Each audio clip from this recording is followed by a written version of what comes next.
शिव पुराण के अनुसार सोमनाथ ज्योतिर्लिंग भगवान शिव का प्रथम ज्योतिर्लिंग है। यह मंदिर गुजरात राज्य के सौराष्ट्र क्षेत्र में स्थित है। ऐसी मान्यता है कि इस शिवलिंग की स्थापना स्वयं चंद्रदेव ने की थी। पुराणों में सोमनाथ ज्योतिर्लिंग की स्थापना से संबंधित कथा इस प्रकार है। जब प्रजापति दक्ष ने अपनी सभी 27 पुत्रियों का विवाह चंद्रमा के साथ कर दिया तो वे बहुत प्रसन्न हुए। पत्नी के रूप में दक्ष कन्याओं को प्राप्त कर चंद्रमा बहुत शोभित हुए और दक्ष कन्याएं भी अपने स्वामी के रूप में चंद्रमा को प्राप्त कर शोभायमान हो उठी। चंद्रमा की उन 27 कन्याओं में रोहिणी उन्हें सबसे ज्यादा प्रिय थी, जिसको वे विशेष आदर तथा प्रेम करते थे। उनका इतना प्रेम अन्य पनियों से नहीं था। चंद्रमा की अपनी तरफ उदासीनता और उपेक्षा का देखकर रोहिणी के अलावा बाकी दक्ष पुत्रियां बहुत दुखी हुई। वे सभी अपने पिता दक्ष की शरण में गईं और उनसे अपने काष्ठों का वर्णन किया। अपनी पुत्रियों की व्यथा और चंद्रमा के दुर्व्यवहार को सुनकर दक्ष भी बड़े दुखी हुए।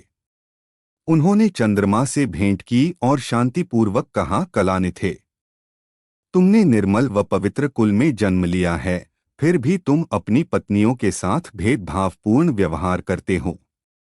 तुम्हारे आश्रय में रहने वाली जितनी भी स्त्रियां हैं, उनके प्रति तुम्हारे मन में प्रेम कम और अधिक। ऐसा सौतेला व्यवहार क्यों है? तुम किसी को अधिक प्यार करते हो और किसी को कम प्यार देते हो, ऐसा क्यों करते हो?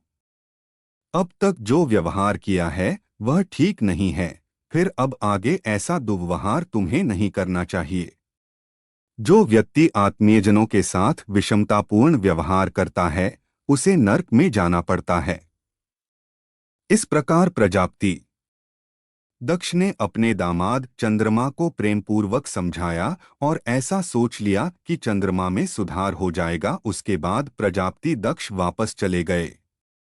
इतना समझाने पर भी चंद्रमा ने अपने ससुर प्रजापति दक्ष की बात नहीं मानी। रोहिणी के प्रति अतिशय आसक्ति के कारण उन्होंने अपने कर्तव्य की अवहेलना की तथा अपनी अन्य पत्नियों का कुछ भी ख्याल नहीं रखा और उन सभी से उदासीन रहे।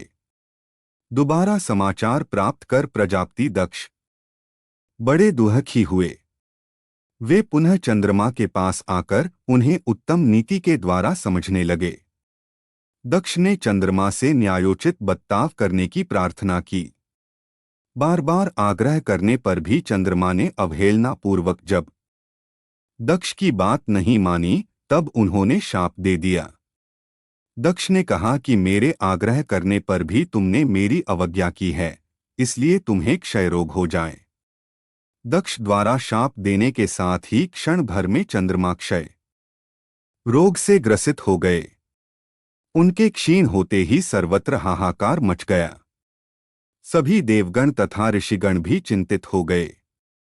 परेशान चंद्रमा ने अपनी अस्वस्थता तथा उसके कारणों की सूचना इंद्र आदि देवताओं तथा ऋषियों को दी।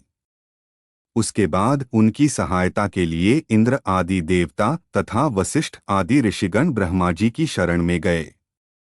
ब्रह्मा जी ने उनसे कहा कि जो घटना हो गई है उसे तो भुगतना ही है, क्योंकि दक्ष के निश्चय को पलटा नहीं जा सकता। उसके बाद ब्रह्मा जी ने उन देवताओं को एक उत्तम उपाय बताया। ब्रह्मा जी ने कहा कि चंद्रमा देवताओं के साथ कल्याणकारक शुभ प्रभास क्षेत्र में चले जाएं, वहां पर विधिपूर्वक शुभ मृत्युंजय मंत्र का अनुष्ठान करते हुए श्रद्धापूर्वक भगवान शिव की आराधना करें। अपने सामने शिवलिंग की स्थापना करके प्रतिदिन कठिन तपस्या करें। इनकी आराधना और तपस्या से जब भगवान भोलेनाथ प्रसन्न हो जाएंगे तो वे इन्हें क्षय रोग से मुक्त कर देंगे। पितामह ब्रह्मा जी की आज्ञा को स्वीकार कर देवताओं और ऋषियों के संरक्षण में चंद्रमा देवमंडल सहित प्रभास क्षेत्र में पहुंच गए। वहां चंद्रदेव ने मृत्युंजय भगवान की अर्चना वंदना और अनुष्ठान प्रारंभ किया। वे मृत्युंजय मंत्र का जप तथा भगवान शिव की उपासना में तल्लीन हो गए। ब्रह्मा की ही आज्ञा के अनुसार चंद्रमा ने 6 महीने तक निरंतर तपस्या की और वृषभ ध्वज का पूजन किया।